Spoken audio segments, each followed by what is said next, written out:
buhay na naig sa kamatayan. Alleluia, alleluia.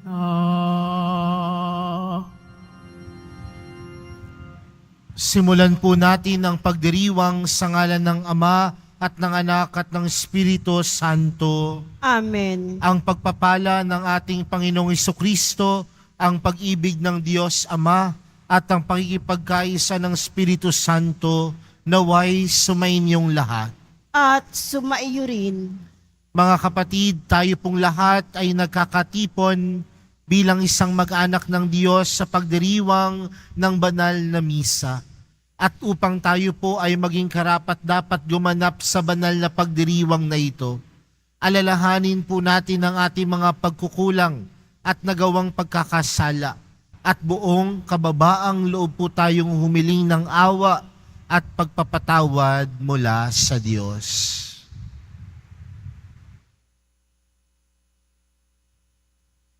Inaamin ko sa makapangyarihang Diyos at sa inyo mga kapatid na lubha akong nagkasala sa isip, sa salita at sa gawa at sa aking pagkukulang. Kaya isinasamo ko sa mahal ni Birheng Maria, sa lahat ng mga anghel at mga banal, at sa inyo mga kapatid, na ako'y ipanalangin sa Panginoong ating Diyos. Kaawaan tayo ng makapangyarihang Diyos, patawarin tayo sa ating mga kasalanan, at patnubayan tayo sa buhay na walang hanggan. Amen. Panginoon, kaawaan mo kami. Panginoon, kaawaan mo kami. Kristo, kaawaan mo kami. Kristo, kaawaan mo kami. Panginoon, kaawaan mo kami. Panginoon, kaawaan mo kami. Manalangin tayo. Ama naming makapangyarihan, idulot mong ikaw ay makapiling ng iyong angkan at loobin mong sa pananampalatayang iyong bigay, kami makasalo sa muling pagkabuhay ng iyong anak na pinakamamahal sa pamamagitan niya kasama ng Espiritu Santo magpa sa walang hanggan. Amen. Magsiupo muna po ang lahat. Pagbasa mula sa mga gawa ng mga apostol. Nagsimula ng araw na iyon ang isang mahigpit na pag-uusig laban sa simbahan sa Jerusalem. At liban sa mga apostol, lahat ng sumasampalataya ay nangalat sa lupain ng Judea at Samaria. Si Esteban naman ay inilibing ng mga taong may takot sa Diyos, at gayon na lamang ang kanilang panangis. Samantala, sinikap ni Saulo na wasakin ang simbahan. Pinapasok niya ang bahay-bahay at kinakaladkad ang mga sumasampalataya at ibinibilanggo, maging lalaki at maging babae. Nangalat ang mga mananampalataya at saan man sila makarating ay ipinangangaral nila ang salita. Nagpunta si Felipe sa isang lungsod ng Samaria at ipinangaral doon ang Mesiyas. Nang mabalitaan ng mga tao at makita ang mga kababalaghang ginagawa niya, pinakinggan nilang mabuti ang sinasabi niya, sapagkat ang mabuting sinasabi niya, sapagkat ang masasamang espiritu ay umaalis sa mga taong inaalihan nito at sumisigaw habang lumalabas. Maraming lumpo at mga pilay ang napagaling, kaya nagkaroon ng malaking kagalakan sa lungsod na iyon. Ang salita ng Diyos. Salamat sa Diyos. Sang kalupaang nilalang, galak sa pooy isigaw. Sang kalupaang nilalang, galak sa pooy isigaw. Sumigaw sa galak ang mga nilalang at purihin ang Diyos na may kagalakan. Wagas na pagpuri sa Kanya'y ibigay. Ito ang sabihin sa Diyos na dakila. Ang mga gawa mo ay kahanga-hanga. Sang kalupaang nilalang, galak sa pooy isigaw. Ang lahat sa lupa, ika'y sinasamba. Awit ng papuri, yaong kinakanta. Ang iyong pangalay, pinupuri nila. Ang ginawa ng Diyos, lapit at pagmasdan. Ang kahanga-hangang ginawa sa tanan. Sang kalupaang nilalang, galak sa pooy isigaw. Naging tuyong lupa kahit yaong tubig, at ang nuno natin ay doon tumawid. Kaya naman tayo ay nagalak ng labis. Siya'y nagaharing may lakas ang bisig. Sang kalupaang nilalang, galak sa pooy isigaw. Magsitayo na po ang lahat.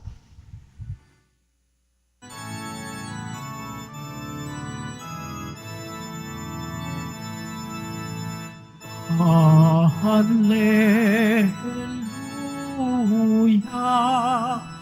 Hallelujah, Hallelujah,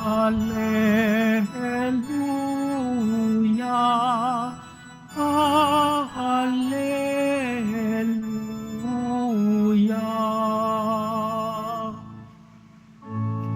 Mabubuhay na totoo ang lahat ng mga tao na nananalig kay Kristo. Hallelujah, Hallelujah, Hallelujah,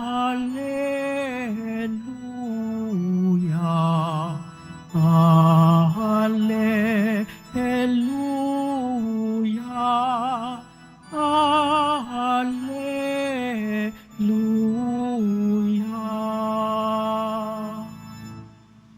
Sumainyo ang Panginoon. At sumaiyo rin. Ang mabuting balita ng Panginoon ayon kay San Juan. Papuri sa iyo, Panginoon. Noong panahong iyon, sinabi ni Jesus sa mga tao, "Ako ang pagkaing nagbibigay buhay. Ang lumalapit sa akin ay hindi na magugutom, at ang nananalig sa akin ay hindi na mauuhaw kailanman. Ngunit sinabi ko na sa inyo, nakita ninyo ako, gayon may hindi kayo nananalig sa akin.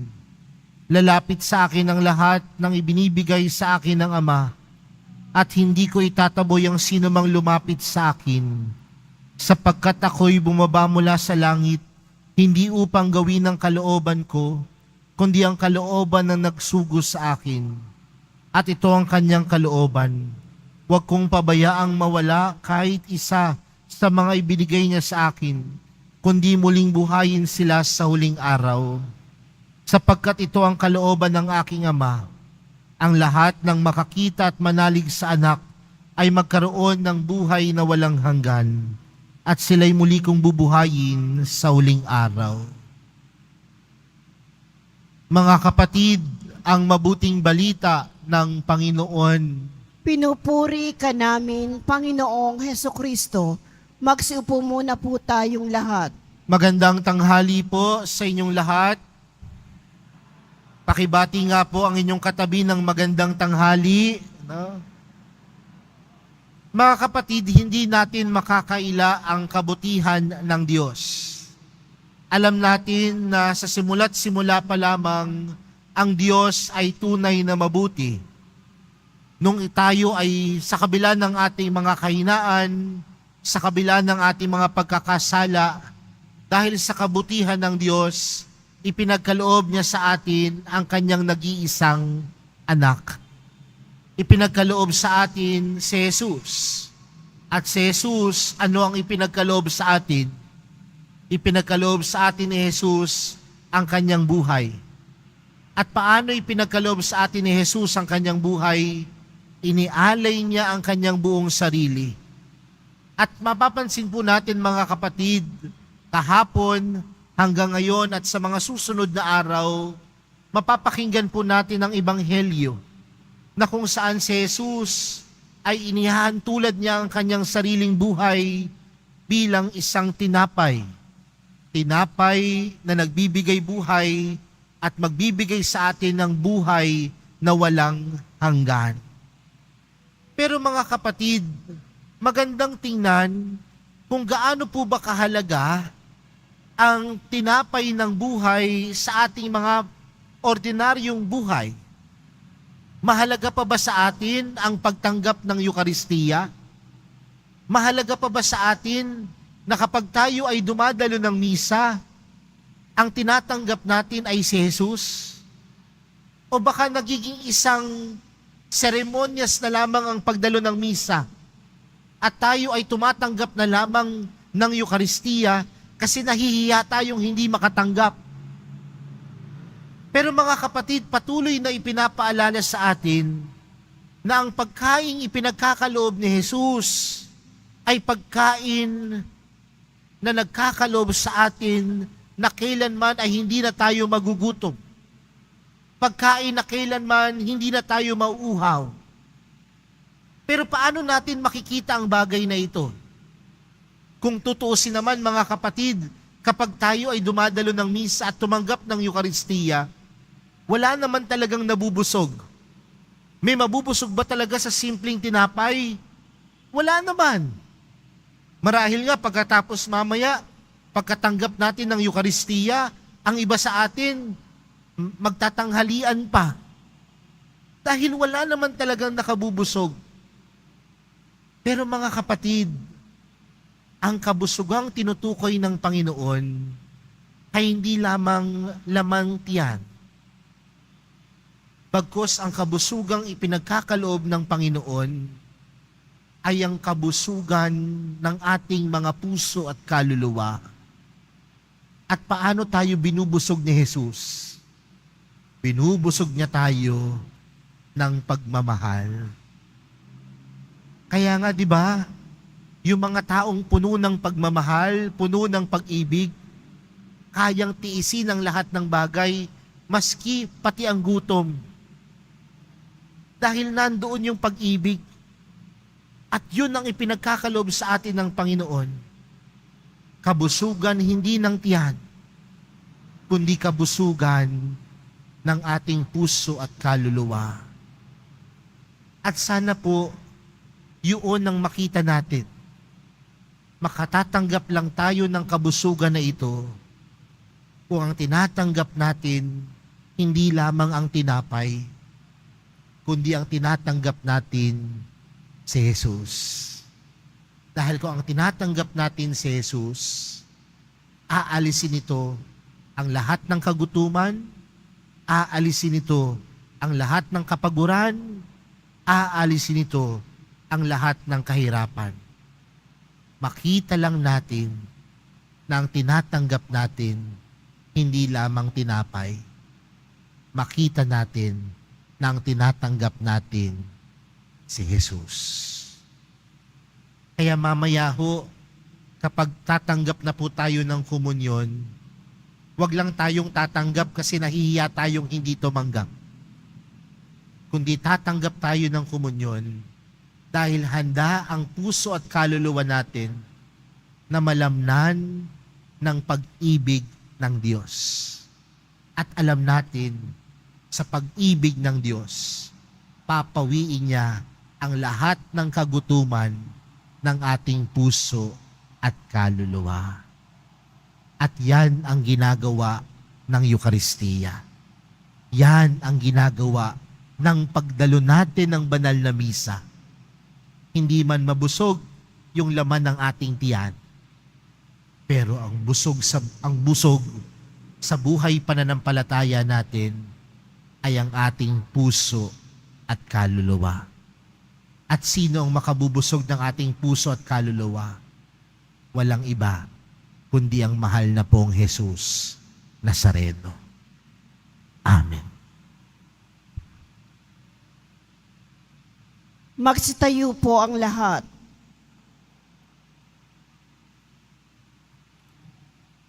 Minamahal kong mga kapatid, taglay ang pagtitiwala sa pagiging bukas loob ng Diyos Ama na naghandog sa atin ng kanyang anak sa Eukaristiya bilang pagkain para sa ating kaluluwa. Ilapit natin sa kanyang ating mga pangangailangan, ang ating pong panalangin. Ama, pagpalain mo kami sa Eukaristiya. Ama, pagpalain mo kami sa Eukaristiya. Ang mga pinuno ng simbahan, naway magpatotoo kay Jesus na siyang tinapay ng buhay sa mundong nagugutom sa kahulugan. Manalangin tayo. Ama, Pagpalain mo kami sa Eukaristiya. Ang mga pinuno ng pamahalaan, naway aktibong makisangkot sa paghahanap ng mga katugunan sa mga pangangailangan at kapakanan ng ating mahihirap na kapatid. Manalangin tayo. Ama, pagpalain mo kami sa Eukaristiya.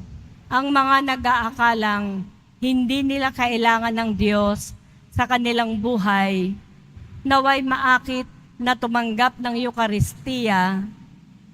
Manalangin tayo. Ama, pagpalain mo kami sa Eukaristiya.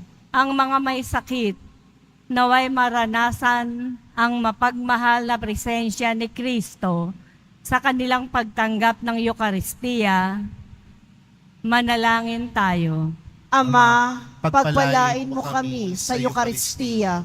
Ang mga yumaong tumanggap ng tinapay ng buhay, naway magkamit ng buhay na walang hanggan. Manalangin tayo. Ama, pagpalain mo kami sa Eukaristiya. Ama naming nasa langit, gawin mo kaming tapat na nagpapasalamat para sa handog mong Eukaristiya na siyang nagbibigay ng pag-asa at kahulugan sa aming buhay. Hinihiling namin ito sa pamamagitan ni Kristo na aming Panginoon. Amen. Maupo muna po ang lahat.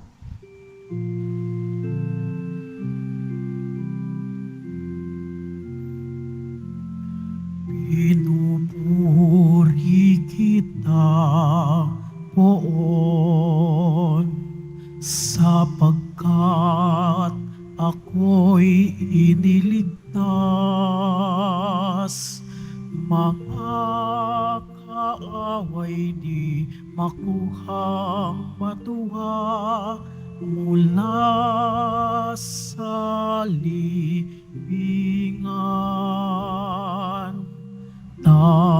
Tanggapin mo, O Panginoon, ang alay ng bayang nagdiriwang. Unan mong bigay ang alak at tinapay, handog ng pagkabuhay.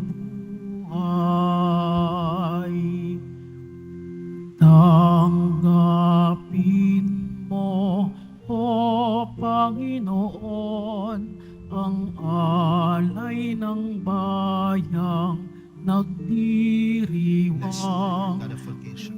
Unan mong bigay ang alak at tinapay, handog ng pagkabuhay.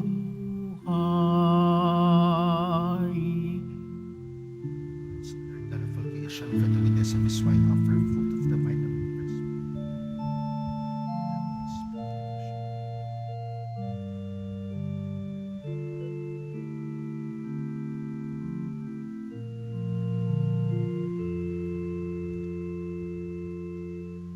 Manalangin po kayo mga kapatid upang ang paghahain natin ay kalugdan ng Diyos Amang makapangyarihan. Tanggapin nawa ng Panginoon itong paghahain sa iyong mga kamay, sa kapurihan niya at karangalan, sa ating kapakinabangan at sa buong sambayanan niyang banal. Ama naming lumikha, pagkaloob mong kami ay maging magalak sa pagdiriwang ng Pasko ng pagkabuhay ng iyong anak, upang ang ginagawang patuloy na pagsagip sa amin ay maging sanhi ng aming ligayang walang maliw, sa pamamagitan niya kasama ng Espiritu Santo magpa sa walang hanggan. Amen. Sumainyo ang Panginoon. At sumaiyo rin. Itaas sa Diyos ang inyong puso at diwa. Itinaas na namin sa Panginoon. Pasalamatan natin ang Panginoong ating Diyos. Marapat na siya ay pasalamatan. Ama naming makapangyarihan, tunay ngang marapat na ikaw ay aming pasalamatan.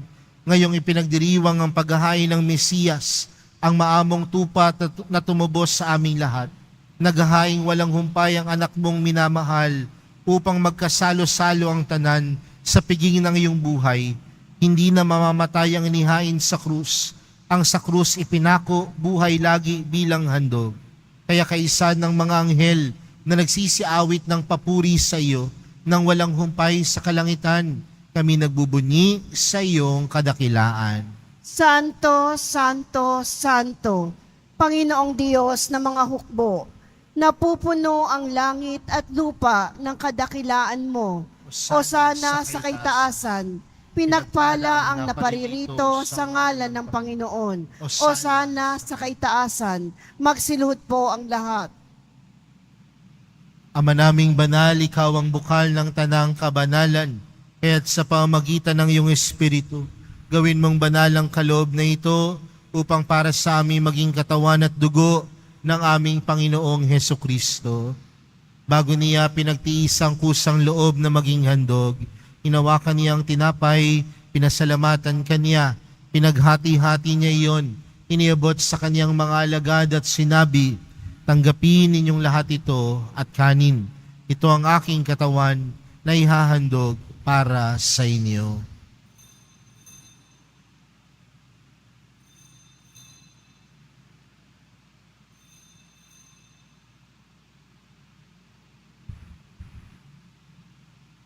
Gayun din naman noong matapos ang hapunan, hinawakan niya ang kalis, muli kaniyang pinasalamatan.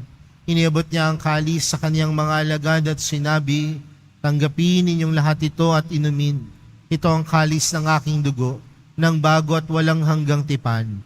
Ang aking dugo na ibubuhos para sa inyo at para sa lahat, sa ikapagpapatawad ng mga kasalanan. Gawin niyo ito sa pag-alala sa akin.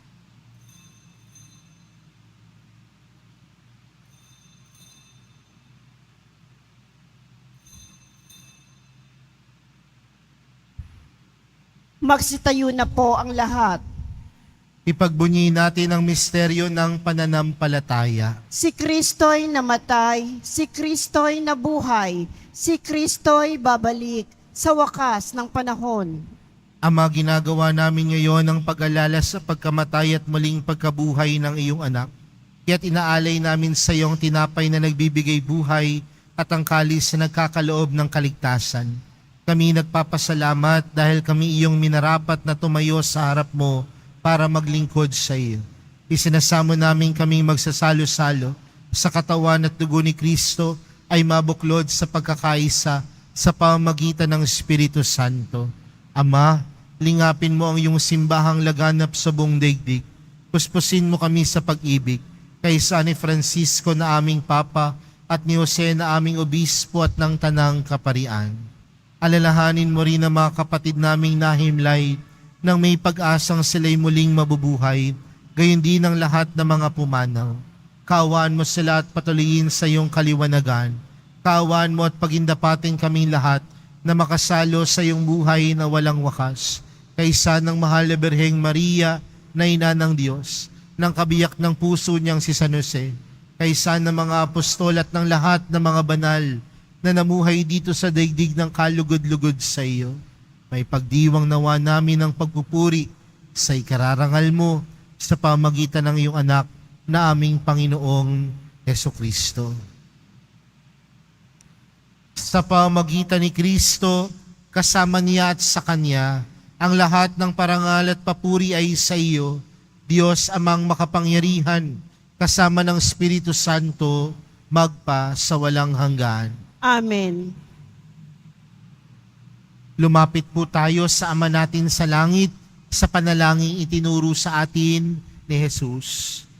Ama namin, sumasalangit ka, sambahin ang ngalan mo, mapasa amin ang kaharian mo, sundin ang loob mo dito sa lupa para nang sa langit. Bigyan mo kami ngayon ng aming kakanin sa araw-araw, at patawarin mo kami sa aming mga sala, para ng pagkapatawad namin sa nagkakasala sa amin.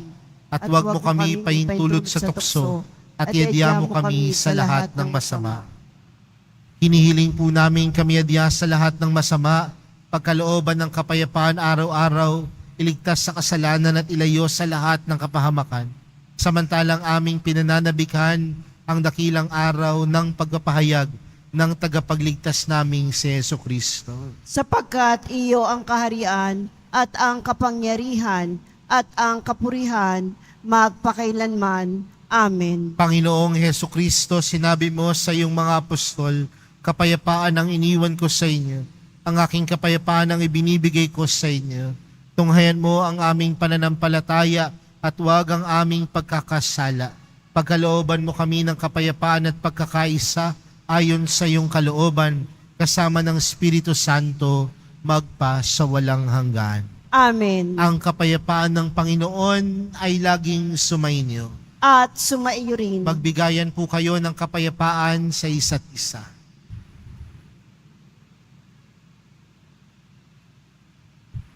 Kordero ng Diyos na nag-aalis ng mga kasalanan ng sanlibutan, maawa ka sa amin. Kordero ng Diyos na nag-aalis ng mga kasalanan ng sanlibutan, maawa ka sa amin. Kordero ng Diyos na nag-aalis ng mga kasalanan ng sanlibutan, ipagkaloob mo sa amin ang kapayapaan. Magsilhod po ang lahat. Narito po si Jesus, ang kordero ng Diyos. Siyang nag-aalis ng kasalanan ng sanlibutan. Mapalad ang mga inaaniyahan sa kanyang piging. Panginoon, Hindi ako karapat-dapat na magpatuloy sa iyo, ngunit sa isang salita mo lamang ay gagaling na ako.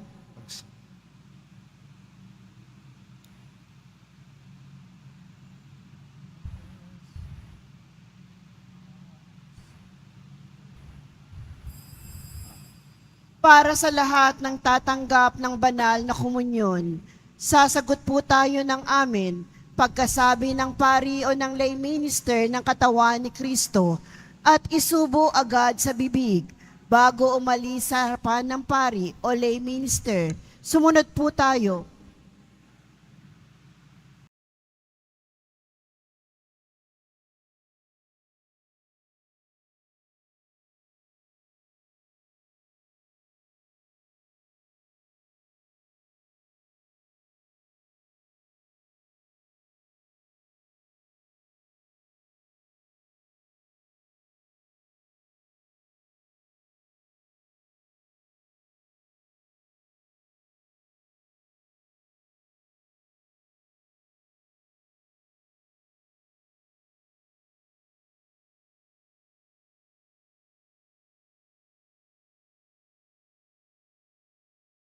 Manalangin tayo. Ama naming mapagmahal, ang aming mga pagluhog ay iyong pakinggan para sa pagkakamit ng iyong tulong sa amin araw-araw at para sa pagkakaloob ng ligayang walang katapusan na pawang idinudulot ng banal na pakikinabang sa pagdiriwang ng pagpapalitan ng iyong bigay at aming alay sa pamamagitan ni Jesucristo kasama ng Espiritu Santo magpa sa walang hanggan. Amen. Sumainyo ang Panginoon. At sumaiyo rin. Mahal na pong Jesus Nazareno, inihayag mo sa pamamagitan ng krus ang walang maliw na pag-ibig ng Diyos sa sangkatauhan. Pakinggan mo ang kahilingan ng iyong angkan na nagsusumamo sa iyo. Makamtanawa nila ang iyong katugunan at tanggapin ang kasagutan na may utang na loob na tinatanaw. Basbasan din po ninyo ang mga daladala nilang mga imahin at dasala.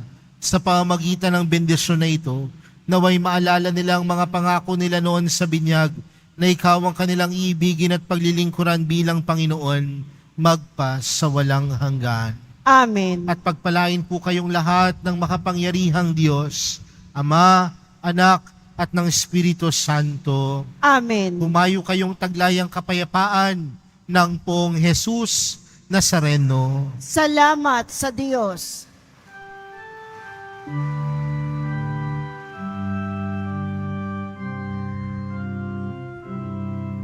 Nuestro Padre Jesus Nazareno, sinasamba ka namin,